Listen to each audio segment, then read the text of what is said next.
subscribe my channel. ಎಲ್ಲರಿಗೂ ನಮಸ್ಕಾರಗಳು.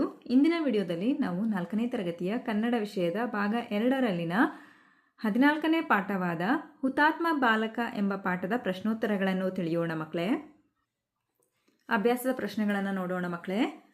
ಮುಖ್ಯ ಪ್ರಶ್ನೆ, ಒಂದೊಂದು ವಾಕ್ಯದಲ್ಲಿ ಉತ್ತರ ಬರೆಯಿರಿ.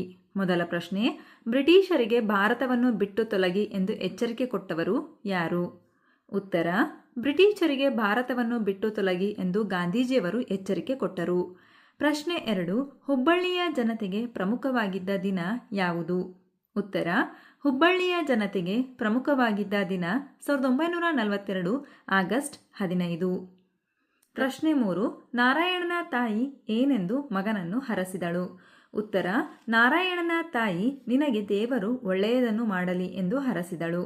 ಪ್ರಶ್ನೆ 4, ನಾರಾಯಣನು ಕೂಗಿದ ಘೋಷಣೆ ಯಾವುದು? ಉತ್ತರ, ಬ್ರಿಟಿಷರೇ ಭಾರತ ಬಿಟ್ಟು ತೊಲಗಿ ಎಂದು ನಾರಾಯಣ ಘೋಷಣೆ ಕೂಗಿದನು. ಪ್ರಶ್ನೆ 5, ಸಾವಿನ ಅಂಚಿನಲ್ಲಿದ್ದ ಬಾಲಕ ಏನನ್ನು ಕೇಳಿದ?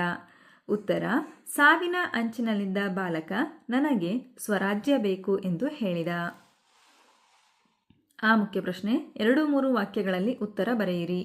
ಮೊದಲ ಪ್ರಶ್ನೆ, ಬಾಲಕ ನಾರಾಯಣ ಮುಂಜಾನೆ ಎದ್ದು ಹೇಗೆ ಸಿದ್ಧನಾದನು?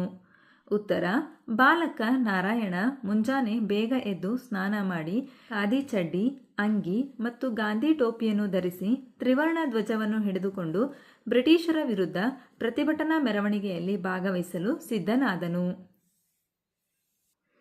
ಪ್ರಶ್ನೆ 2, ನಾರಾಯಣನ ತಾಯಿ ಏಕೆ ಅಚ್ಚರಿಗೊಂಡಳು? ಉತ್ತರ, ನಾರಾಯಣನ ತಾಯಿ ದೊಡ್ಡವರ ಪ್ರತಿಭಟನಾ ಮೆರವಣಿಗೆಯಲ್ಲಿ ನೀನು ಹೇಗೆ ಸೇರಲು ಸಾಧ್ಯ ಎಂದು ಕೇಳಿದಾಗ ನಾರಾಯಣ, ಅಮ್ಮ, ಹಿರಿಯರು ಕಿರಿಯರು ಎನ್ನುವುದು ಮುಖ್ಯವಲ್ಲ, ಭಾರತ ಮಾತೆಯ ಸೇವೆಯನ್ನು ಹೇಗೆ ಮಾಡುತ್ತೇವೆ ಎನ್ನುವುದು ಎಂದು ಹೇಳಿದ್ದನ್ನು ಕೇಳಿ ತಾಯಿ ಅಚ್ಚರಿಗೊಂಡಳು. ಪ್ರಶ್ನೆ 3, ಪೊಲೀಸರು ಸಿಟ್ಟಿನಿಂದ ಏಕೆ ಕುದಿಯುತ್ತಿದ್ದರು? ಉತ್ತರ, ನಾರಾಯಣ ತಾರಕ ಸ್ವರದಲ್ಲಿ ಬ್ರಿಟಿಷರೇ ಭಾರತ ಬಿಟ್ಟು ತೊಲಗಿ ಎಂಬ ಘೋಷಣೆ ಕೂಗುತ್ತಿದ್ದನು.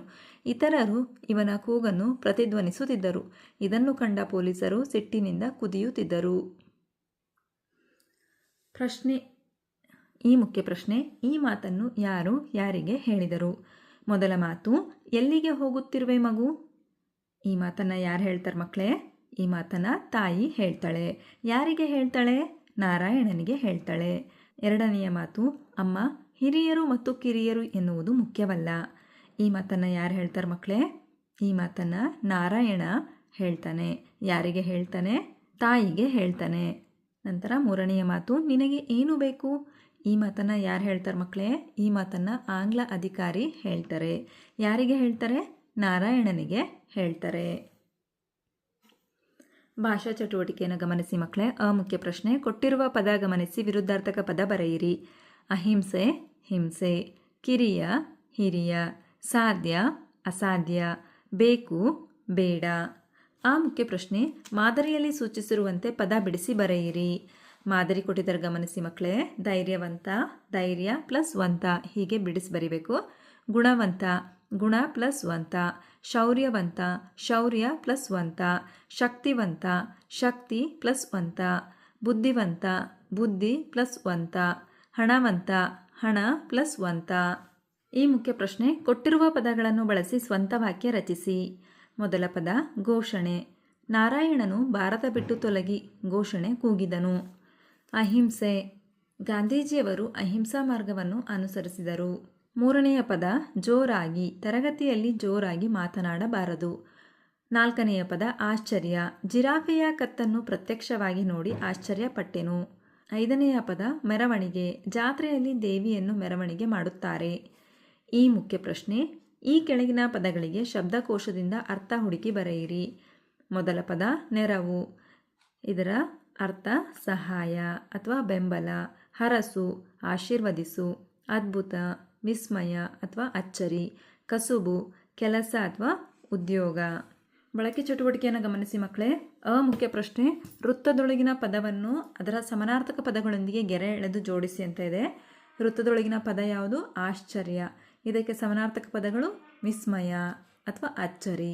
ನಂತರ ಎರಡನೆಯ ಪದ ಕಾಡು. ಇದಕ್ಕೆ ಸಮಾನಾರ್ಥಕ ಪದಗಳು ಅಡವಿ ಅಥವಾ ಅರಣ್ಯ. ನಂತರ ಮೂರನೆಯ ಪದ ಸುಳಿವು.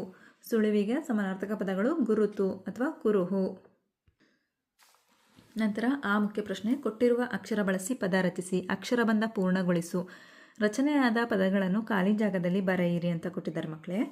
ಇಲ್ಲಿಂದ ಗಮನಿಸಿ ಮಕ್ಕಳೇ. ಪಡೆ, ಪಯಣ, ಹಣತೆ, ಹರಸು, ನೆನೆಸು, ನೆರವು, ಸಾವು, ಈ ರೀತಿಯಲ್ಲಿ ಈ ಅಕ್ಷರಗಳನ್ನು ಬರೆದು ಆ ಪದಗಳನ್ನು ರಚಿಸಿ ಮಕ್ಕಳೇ. ನೋಡಿ, ಪಡೆ, ಪಯಣ, ಹಣತೆ, ಹರಸು, ನೆನೆಸು, ಸಾವು, ನೆರವು, ಈ ಪದಗಳನ್ನು ಇಲ್ಲಿ ಬರೆಯಿರಿ. ನಮ್ಮ ವಿಡಿಯೋ ಇಷ್ಟವಾದಲ್ಲಿ ಪ್ಲೀಸ್ ಸಬ್ಸ್ಕ್ರೈಬ್ ಮಾಡಿ, ಲೈಕ್ ಮಾಡಿ, ಶೇರ್ ಮಾಡಿ, ಪ್ರೋತ್ಸಾಹಿಸಿ.